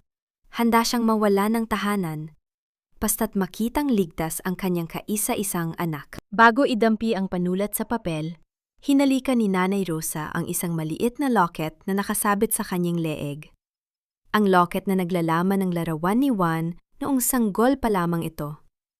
Ang kanyang mga labi ay bumulong ng isang huling panalangin ng pag-ibig, isang huling pamamaalam sa huling ari-arian ng kanilang pamilya. Ngumiti ka na, Rosa. Sa wakas, magiging erken na ang lahat. Wika ni Elena, habang ang kanyang mga mata ay nanglilisik sa kasakiman. Ngunit bago pa man dumikit ang tinta sa papel, ang malalaking pinto ng library ay bumukas ng marahas. Ang tunog ng pagtama ng mabigat na kahoy sa pader ay umalingaw-ungaw sa buong mansyon. Sapat na para mapatalon sa gulat si Elena at mabitawan ang panulat. Isang pangkat ng mga lalaking nakasuot ng itim na suit ang pumasok, at sa gitna nila ay isang lalaking naglalakad ng may otoridad na tila ba. Pag-aari niya ang bawat atomo ng hangin sa loob ng silid. Hindi siya ang driver na madumi ang suot. Hindi siya ang talunang asawa na sugatan ang mukha. Suot ang isang pasadyang Italian suit. Ang kanyang buhok ay maayos na naka-style at ang kanyang mga mata ay naglalabas ng isang kislap ng kapangyarihan na tila ba isang hari na nagbabalik sa kanyang trono. Si Juan, ang tunay na Juan, ang bilyonaryong kinalaban ng tadhana at nanalo. Itigil mo ang kahibangang yan, Elena. Ang boses ni Juan ay tila isang malalim na tunog ng kampana na nagpapatigil sa tibog ng puso ng lahat na nakikinig. Ang dokumentong hawak mo ay wala ng halaga dahil ang Casa Rosa ay hindi na kailanman magiging sayo. Napanganga si Elena. Ang kanyang muka ay nawala ng kulay, naging kasing puti ng papel na hawak niya. Juan? Paanong... Sabi ni Attorney Mateo ay nakakulong ka na? Si Attorney Mateo ay kasalukuyan ng kinakausap ng mga operatiba ng National Bureau of Investigation. Sagot ni Juan, habang dahan-dahang lumalapit sa kanyang ina. Lumuhod siya sa harap ni Nanay Rosa, hindi bilang isang talunan, kundi bilang isang anak na humihingi ng tawad. Dahan-dahan niyang kinuha ang panulat mula sa kamay ng ina at itinapon ito sa sahig. Nay, tapos na po ang paghihirap niyo. Bulong ni Juan, ang kanyang boses ay nanghinginig sa matinding emosyon. Kinuha niya ang kanyang panyo at pinunasan ang mga luha sa mukha ng ina. Hindi niyo kailangang ibigay ang kahit ano. Dahil ang lahat ng ninakaw nila ay kinuha ko na pabalik kanina pang madaling araw. Tumayo si Juan at hinarap si Elena.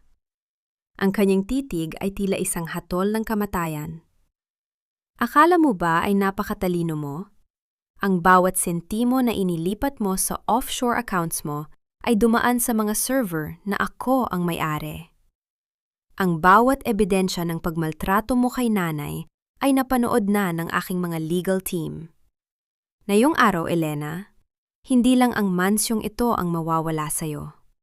Mawawala rin sa'yo ang iyong kalayaan. Biglang bumukas ang malaking screen sa library na nagpapakita ng live feed mula sa gate ng mansyon. Isang batalyon ng mga pulis ang kasalukuyang pumapasok at nakita ni Elena si Rico na kasalukuyan ng pinupusasan sa gitna ng kalsada, umiiyak at nagmamakaawa. Hindi maaari! Akin ang lupang ito! Pinirmahan mo ang papeles bago ka umalis, sigaw ni Elena. Pilit na itinatago ang kanyang takot sa likod ng galit. Ang papeles na pinirmahan ko ay isang conditional deed na magiging void kapag napatunayan ang pagtataksil at pagnanakaw. Malamig na sagot ni Juan. At tungkol sa gamot na ipinapakain mo kay nanay? Ang bawat tableta ay nakolekta na bilang ebidensya ng attempted murder. Napaatras si Elena hanggang sa sumadsad ang kanyang likod sa pader. Ang gintong hawla na itinayo niya ay dahan-dahan nang guguho sa kanyang ibabaw. Ngunit sa gitna ng kanyang pagkatalo, isang mapait na ngiti ang sumilip sa kanyang mga labi. Akala mo ba ay panalo ka na, Juan? Hindi mo pa nabubuksang muli ang vault, di ba? Kapag nalaman mo kung anong nakatago doon, baka ikaw mismo ang humingi sa akin na patayin ka na lang. Hamon ni Elena bago siya tuluyang pinalibutan ng mga otoridad. Naiwan si Juan na nakatingin sa malaking vault sa sulok ng silid.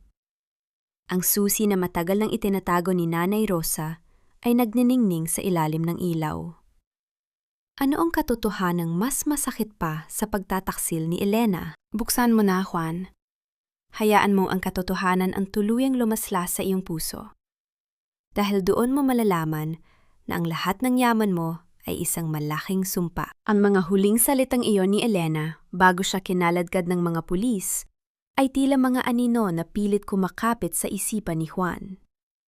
Nakatayo siya sa harap ng malaking vault sa loob ng library ng Casa Rosa. Ang kanyang kamay ay nanginginig habang hawak ang maliit at kalawanging susi na ibinigay sa kanya ni Nanay Rosa. Ang lamig ng bakal ng vault ay tila humahalo sa lamig na nararamdaman niya sa kanyang mga ugat. Dahan-dahan niyang ipinasok ang susi. Naramdaman niya ang pagpihit ng bakal sa loob ng mekanismo, isang mabigat na galaw na nagpapahiwatig ng mga dekadang katahimikan. Walang tunog ng pag-click, tanging ang panginginig ng kanyang mga daliri ang nagpapatunay na bumukas na ang pinto. Nang dahan-dahan niyang hilahin ang mabigat na bakal, hindi mga tumpok ng pera o mga gintong bariles ang tumambad sa kanya. Sa loob ng madilim na espasyo, nakalagay ang isang lumang kahon na gawa sa nara. May mga ukit na mga bulaklak na kumupas na sa panahon. Sa ibabaw nito ay isang kupas na puting kumot ng sanggol, may burda ng maliit na korona sa gilid. Ang bawat hibla ng tela ay tila may dalang amoy ng nakaraan.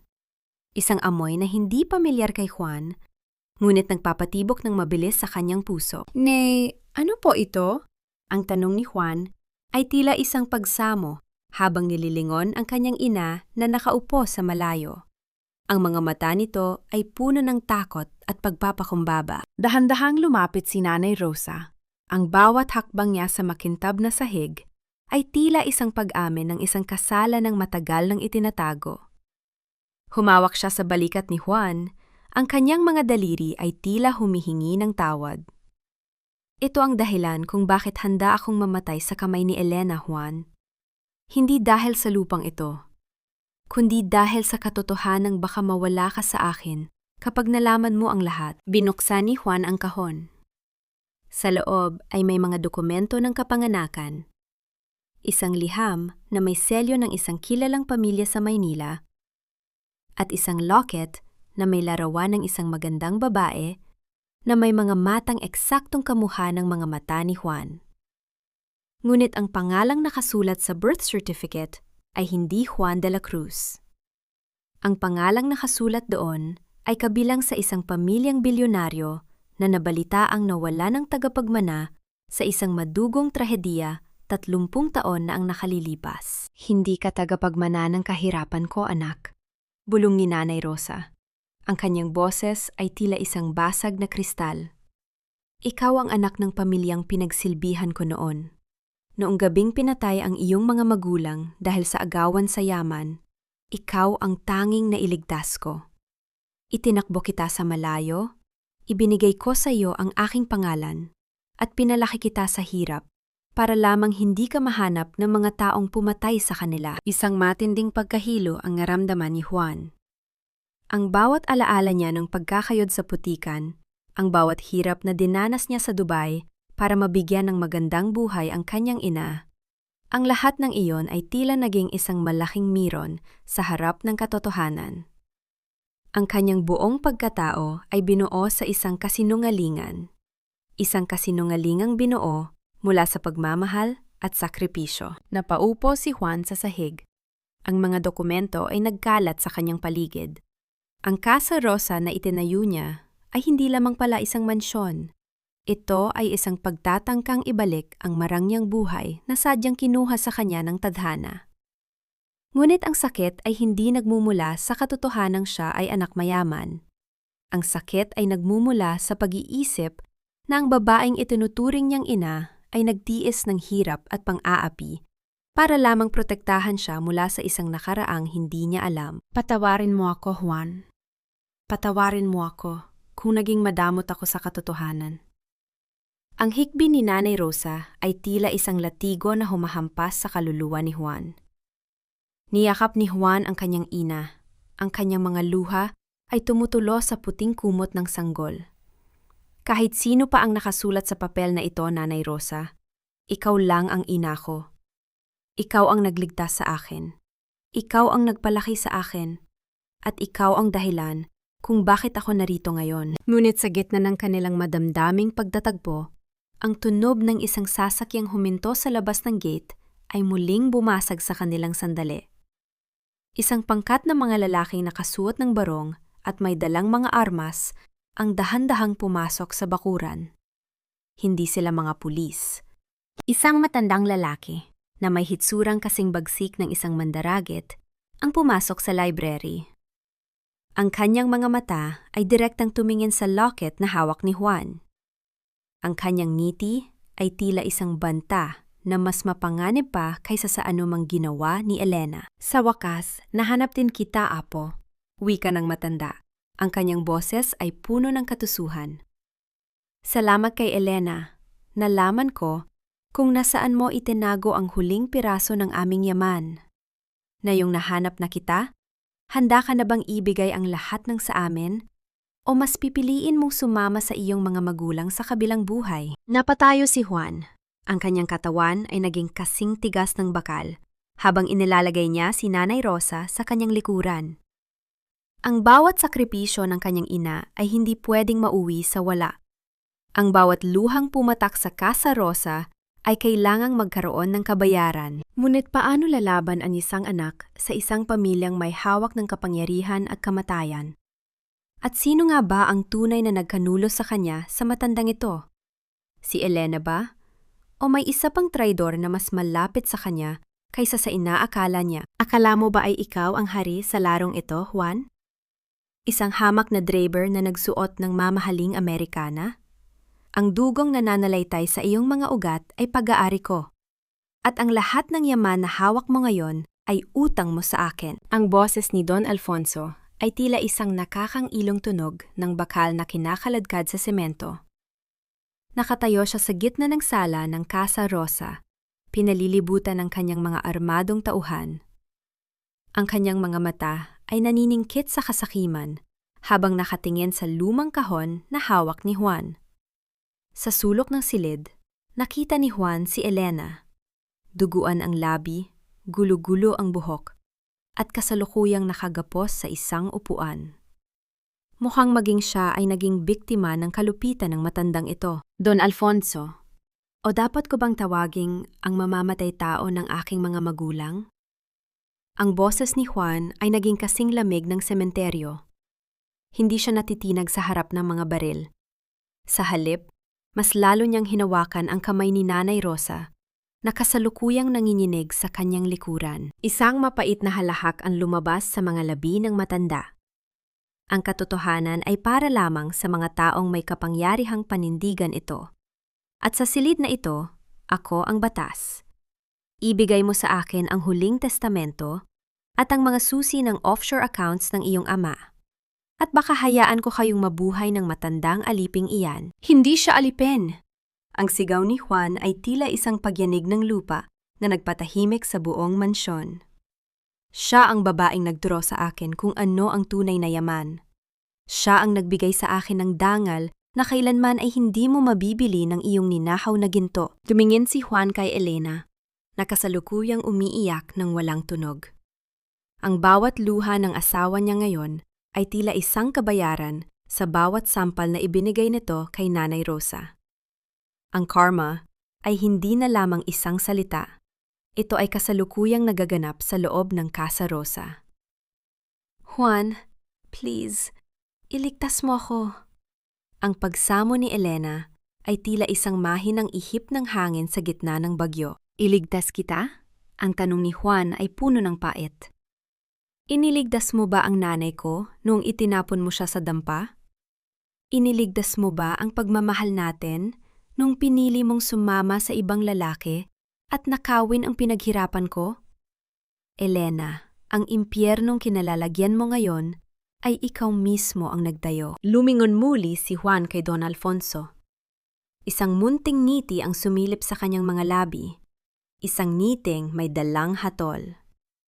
Akala mo ba ay nahanap mo ako dahil sa talino mo? Don Alfonso, pinatuloy kita rito dahil gusto kong matapos ang lahat sa lugar kung saan nagsimula ang aking tagumpay. Ang bawat hakbang mo sa mansyong ito ay kasalukuyang naririnig ng mga awtoridad sa labas. Bago pa makakilos ang mga tauhan ni Don Alfonso, ang tunog ng pagbasag ng mga bintana at ang mabilis na pagpasok ng mga elite operatives ay umalingaw-ngaw. Hindi ito simpleng pulis. Ito ang mga taong binuo ni Leo upang tapusin ang operasyon. Ang bawat armas ay nakatutok na ngayon sa mga tauhan ni Alfonso. Ubos na ang baraha mo, Don Alfonso, wika ni Juan, habang dahan-dahang kinuha ang isang digital tablet mula sa lamesa. Ipinakita niya ang isang video, isang pag-amin ni Attorney Mateo tungkol sa lahat ng krimeng ginawa ni Alfonso 30 taon na ang nakalilipas. Ang bawat ebidensya ng pagpatay sa aking mga magulang at ang tangkang pagpatay sa amin ni Nanay Rosa ngayon ay sapat na para mabulok ka sa kulungan. Ang bawat barya, ang bawat luha, at ang bawat sakripisyo ay nagbunga na. Nakita ni Juan kung paano kinaladkad ng mga awtoridad si Don Alfonso na kasalukuyang nagmumura at nagwawala. Sunod na kinuha si Elena na tila isang basang sisiw na nawala ng tinig. Nang dumaan si Elena sa tapat ni Juan, tumigil siya sandali. Patawarin mo ako, Juan. Ang bulong ni Elena ay puno ng pagsisisi, ngunit huli na ang lahat. Ang patawad ay ibibigay ko para sa aking kaluluwa, Elena. Pero ang katarungan ay kailangang dumaan sa tamang proseso. Malamig na sagot ni Juan. Nang tumahimik ang Casa Rosa, ang tanging tunog na natira ay ang malakas na paghinga ni Juan at ang mahinang hikbi ni Nanay Rosa. Nilapitan ni Juan ang kanyang ina, lumuhod sa paanan nito at isinandal ang kanyang ulo sa kandungan ng matanda. Ang bawat haplos ni Nanay Rosa sa kanyang buhok ay tila isang pagpapala na nagtatanggal ng lahat ng dumi ng nakaraan. Tapos na po, Nay. Wala na silang magagawa sa atin, bulong ni Juan. Salamat sa Diyos, anak. Salamat dahil nanatili kang mabuting tao sa kabila ng lahat, sagot ni Nanay Rosa. Ngunit habang nagpapahinga ang dalawa, napansin ni Juan ang isang maliit na sobreng naiwan sa loob ng vault na hindi niya napansin kanina. Isang sobreng may sulat kamay ng kanyang tunay na ama na may nakasulat na, "Para sa aking anak, sa oras na mahanap mo ang iyong sarili." Ano ang huling mensahe ng kanyang nakaraan na magpapabago sa kanyang hinaharap? At handa na ba silang talikuran ang karangyaan ng Casa Rosa para sa isang payapang buhay na matagal na nilang pangarap? Ang katahimikan sa loob ng Casa Rosa ay hindi na nakakabingi tulad ng dati. Wala na ang matitinis na sigaw ni Elena at ang mabibigat na yabag ng mga taong may dalang panganib. Sa halip, ang hangin ay puno na ng amoy ng sariwang sampagita at ang mahinang huni ng mga ibon sa labas ng bintana. Ang mansyong dati ay naging kulungan ng dusa. Ngayon ay dahan-dahan nang nagiging isang tahanan ng kapayapaan. Sa malawak na balkonahe na nakaharap sa hardin, nakaupo si Nanay Rosa sa isang malambot na armchair. Nakabalot ang kanyang mga binti ng isang mamahaling kumot na gawa sa seda. Ngunit ang kanyang pansin ay wala sa luho ng paligid. Ang kanyang mga mata na unti-unti nang bumabalik ang linaw dahil sa tamang gamot at pangangalaga ay nakatuon sa kanyang anak na si Juan. Si Juan ay nakaluhod sa kanyang paanan, may hawak na isang planggana ng maligamgam na tubig na may mga talulot na rosas. Dahan-dahan niyang hinuhugasan ang mga paa ng kanyang ina, ang mga paang dumanas ng putik, sugat at pagod para lamang sa kanyang kinabukasan. Ang bawat pagpisil ni Juan sa mga kalyo ng ina ay tila isang paraan ng paghingi ng tawad sa bawat taon na wala siya sa tabi nito. Nay, simula ngayong araw, wala na kayong gagawing kahit na ano. Ang tanging trabaho nyo na lang ay ang maging masaya at panuurin ang paglubog ng araw. Bulong ni Juan habang pinupunasan ang mga paa ng ina gamit ang isang malambot na tuwalya. Juan, anak, sapat na sa akin na nakikita-kitang maayos. Hindi ko kailangan ng ganitong karangyaan. Sagot ni Nanay Rosa habang hinahaplos ang pisngi ni Juan. Ang pinakamalaking ginhawa para sa akin ay ang malaman na ang puso mo ay hindi naging kasing tigas ng mga taong nanakit sa atin. Tumingala si Juan at umiti ng may halong lungkot. Gusto ko pong gawing isang foundation ang Casa Rosa, Nay. Tatawagin nating Bahay Rosa. Gagawin nating silungan ito para sa mga matatandang inabandona ng kanilang pamilya. Ayokong may dumanas pa ng naranasan nyo sa ilalim ng pamumuno ni Elena. Nakinig ang matanda ng may paghanga sa anak. Sa gitna ng kanilang usapan, dahan-dahang inilabas ni Juan ang sobrang nahanap niya sa loob ng vault. Ang papel ay luma na at may mga mansa ng panahon, ngunit ang sulat ay nananatiling malinaw. Ito ang huling mensahe ng kanyang tunay na ama, si Don Ricardo. Dahan-dahang binasa ni Juan ang nilalaman nito sa harap ng kanyang ina. Ang bawat salita ay tila isang tinig mula sa kabilang buhay, nagpapaliwanag na ang tunay na yaman ng kanilang pamilya ay hindi ang mga lupain o ang ginto, kundi ang katapatan ng mga taong nagmamahal sa kanila. Sa huling bahagi ng liham, may isang pasasalamat na nakalaan para sa isang babaeng naggangalang Rosa, ang babaeng pinagkatiwalaan nila ng kanilang kaisa-isang anak. Alam nila, Nay. Alam nila na ililigtas niyo ako. Wika ni Juan, ang kanyang boses ay nanginginig sa pasasalamat. Sabi ni Papa sa sulat, ang pagpili sa inyo bilang tagapangalaga ko ang pinakamatalinong desisyon na ginawa niya. Napahikpi si Nanay Rosa. Ang lahat ng bigat na dinala niya sa loob ng 3 dekada, ang takot na baka hindi siya naging sapat na ina, ang kaba na baka magalit si Juan kapag nalaman ng totoo, ay tila naglaho na parang bula. Ang pagpapatawad ni Juan at ang pagkilala ng kanyang tunay na ama ay ang huling gamot na nagpahilom sa kanyang mga sugat. Habang lumulubog ang araw at nagkukulay-ube ang langit sa abot tanaw, naramdaman ni Juan ang isang kakaibang gaan sa kanyang dibdib. Ang paghihigante ay tapos na, at ang katarungan ay naibigay na. Ang susunod na kabanata ng kanilang buhay ay hindi na tungkol sa pagbawi, kundi tungkol sa pagbibigay. Ngunit sa gitna ng katahimikang ito, lumapit si Leo kay Juan at may ibinulong na isang balita mula sa presinto. Si Elena, sa kabila ng kanyang pagkakabilanggo, ay tumatangging kumain at patuloy na humihiling na makausap si Juan para sa isang huling pagkakataon. Mayroon daw siyang isang mahalagang bagay na hindi niya nasabi noong gabing iyon. Isang bagay na tungkol sa batang si Clara na maaaring magpabago muli sa takbo ng kanilang pamilya. Tumingin si Juan sa kanyang ina. Pagkatapos ay sa malayo. Handa na ba siyang harapin muli ang babaeng sumira sa kanyang tiwala? O hahayaan na lang niya ang nakaraan na mabaon sa limot? Ang bawat mahabang gabi ng pighati ay laging nagtatapos sa pagsikat ng isang bagong umaga.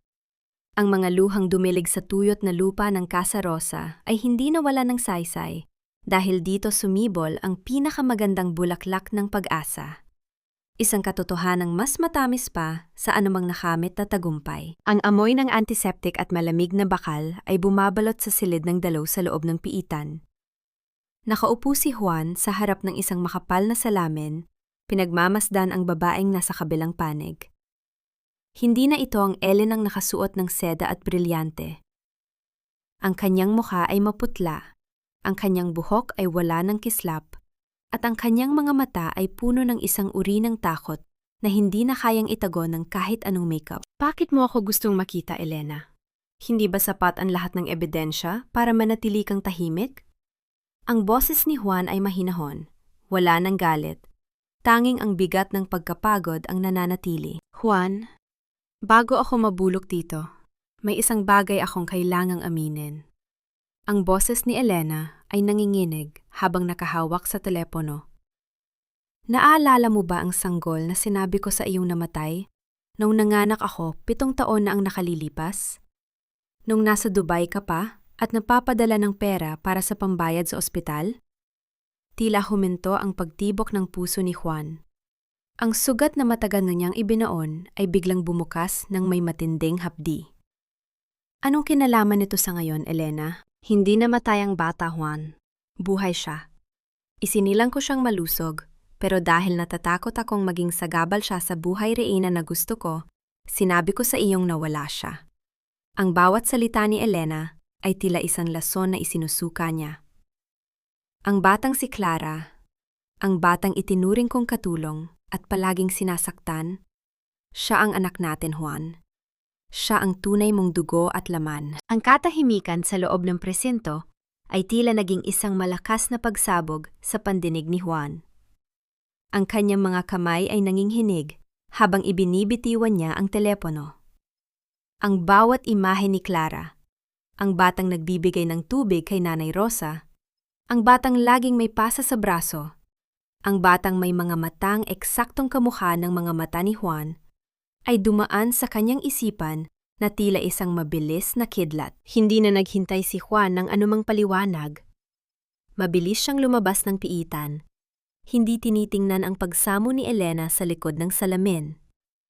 Ang kanyang paglalakbay pabalik sa Casa Rosa ay tila pinakamahabang biyahe sa kanyang buong buhay. Ang bawat minuto ay tila isang taon ng pananabik at pagsisisi. Nang makarating siya sa mansyon, tumakbo siya patungo sa harden kung saan nakaupo si Nanay Rosa kasama si Clara. Ang bata ay kasalukuyang nagbabasa ng isang libro para sa matanda. Ang kanyang boses ay malumanay at puno ng lambing. Clara! Ang sigaw ni Juan ay puno ng gulo-gulong emosyon. Tumayo ang bata. Ang kanyang mukha ay puno ng pagtataka. Lumapit si Juan, lumuhod sa harap ni Clara at hinawakan ang maliliit nitong kamay. Ang bawat hibla ng pagkatao ni Juan ay tila nagdurugtong sa batang nasa harap niya. Anak, Clara, ako ang tatay mo. Bulong ni Juan habang ang kanyang mga luha ay malayang dumadaloy sa kanyang pisingi. Ang pagyakap ni Juan sa bata ay tila isang pagbubuklod ng lahat ng nawalang panahon. Si Nanay Rosa, na kasalukuyang nakikinig, ay napahawak sa kanyang dibdib ng may matinding pasasalamat. Ang huling piraso ng puzzle ng kanilang buhay ay sa wakas ay nabuo na. Hindi lang isang anak ang nabawi ni Nanay Rosa, kundi isang apo na magpapatuloy ng kanyang kabutihan. Pagkalipas ng ilang buwan, ang Casa Rosa ay tuluyan ng naging Bahay Rosa.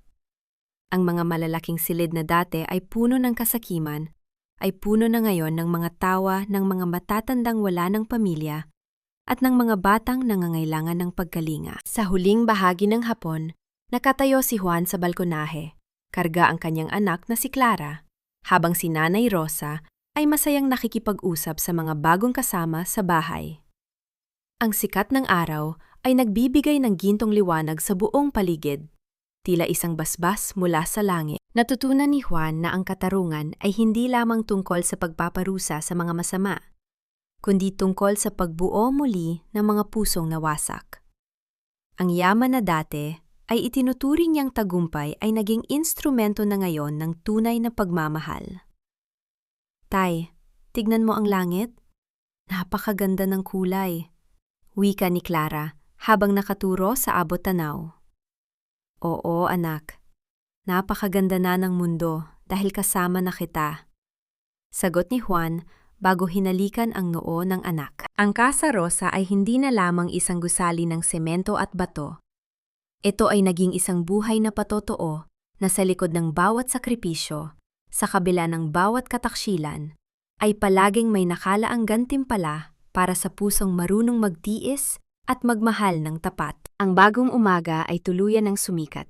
At sa pagkakataong ito, wala na itong kasunod na dilim. Ang kwenta ni Juan at Nanay Rosa ay natapos hindi sa ginto, kundi sa isang payapang tahanan kung saan ang bawat pintig ng puso ay awit ng pasasalamat. Ang katarungan ay hindi lamang ang pagbibiit sa kriminal sa likod ng rehas, kundi ang pagpapalaya sa sariling puso mula sa gapos ng pot. Sa dulo ng bawat paglalakbay, ang tanging yaman na mananatili ay ang pag-ibig na ibinigay natin ng walang pag-aalinlangan. 1 taon ang mabilis na lumipas mula nung huling bagyong yumanig sa Casa Rosa. Ang mansyong dati ay saksi sa kalupitan at kasakiman ay ganap na nang nagbago.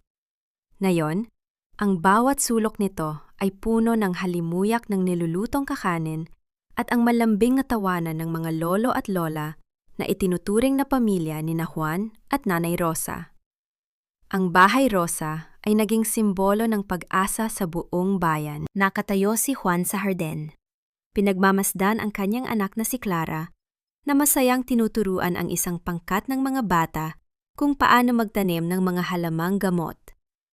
Ang batang dati ay may takot sa mga mata, ngayon ay nagniningning na sa ligaya at tiwala sa sarili. Sa tabi nila, nakaupo si Nanay Rosa sa isang tumba-tumba, payapang nagansilyo habang binabantayan ang kanyang kaisa-isang apo. Dahan-dahang lumapit si Juan sa kanyang ina at iniabot ang isang baso ng sariwang juice. Nay, mukhang pagod na kayo. Gusto niyo na bang pumasok sa loob? Ngumiti si Nanay Rosa, isang ngiting abot, hanggang sa kanyang mga mata na wala ng bakas ng anumang takot. Maayos lang ako, Juan. Masarap lang pagmasdan ang bunga ng lahat ng iyong paghihirap. Alam mo, anak, sa tuwing nakikita ko ang mga bata at matatanda rito, nararamdaman kong ang bawat luhang pumatak noon ay naging hamog na nagbigay buhay sa harding ito. Napatingin si Juan sa malayo, sa direksyon kung saan nakatayo ang kulungan sa kabilang bayan. 1 linggo na ang nakalilipas mula noong tumanggap siya ng sulat mula kay Elena. Isang sulat na puno ng tunay na pagsisisi, humihingi ng tawad hindi para sa kanyang kalayaan, kundi para sa katahimikan ng kanyang kaluluwa. Napatawad mo na ba siya, anak? Mahinang tanong ni Nanay Rosa, tila nababasa ang iniisip ni Juan. Huminga ng malalim si Juan at tumanggo. Opo, Nay, matagal na. Hindi dahil karapat-dapat siya sa patawad, kundi dahil karapat-dapat ako at si Clara sa isang buhay na walang daladalang poot. Ang katarungan ay naibigay na ng batas, at ang patawad ay naibigay ko na para sa aking kapayapaan. Ang pagpapatawad ni Juan ay hindi nangangahulugang kinalimutan niya ang nakaraan, kundi tinanggap niya ito bilang bahagi ng kanyang paglago. Ang bawat sakripisyo ni Nanay Rosa, ang bawat hirap niya sa ibang bansa, at ang bawat kataksilan ni Elena ay naging mga hakbang patungo sa taong siya ngayon. Isang lalaking marunong magmahal, magbigay, at magprotekta. Sa huling sandali ng dapit hapon, ang buong Bahay Rosa ay binalot ng isang mainit at gintong liwanag. Ang mga lolo at lola ay nagsimula ng magdasal ng orasyon. Ang kanilang mga tinig ay nagsasama-sama sa isang banal na himig ng pasasalamat. Ang kwento ni Juan ay isang paalaala sa bawat nakikinig, na ang tagumpay ay hindi sinusukat sa taas ng mansyon o sa dami ng pera sa bangko. Ang tunay na tagumpay ay ang makitang masaya ang iyong mga magulang, ang mahawakan ang kamay ng iyong anak ng walang halong pagsisisi, at ang makatulog sa gabi ng may malinis na konsensya. Ang Casa Rosa ay naging tahanan hindi dahil sa ginto, kundi dahil sa pagmamahal na muling nahanap sa gitna ng pagkawasak. At habang dahan-dahang lumulubog ang araw, isang panibagong bukas ang naghihintay. Isang bukas na puno ng pag-asa, katarungan, at walang hanggang pag-ibig ng isang ina at anak.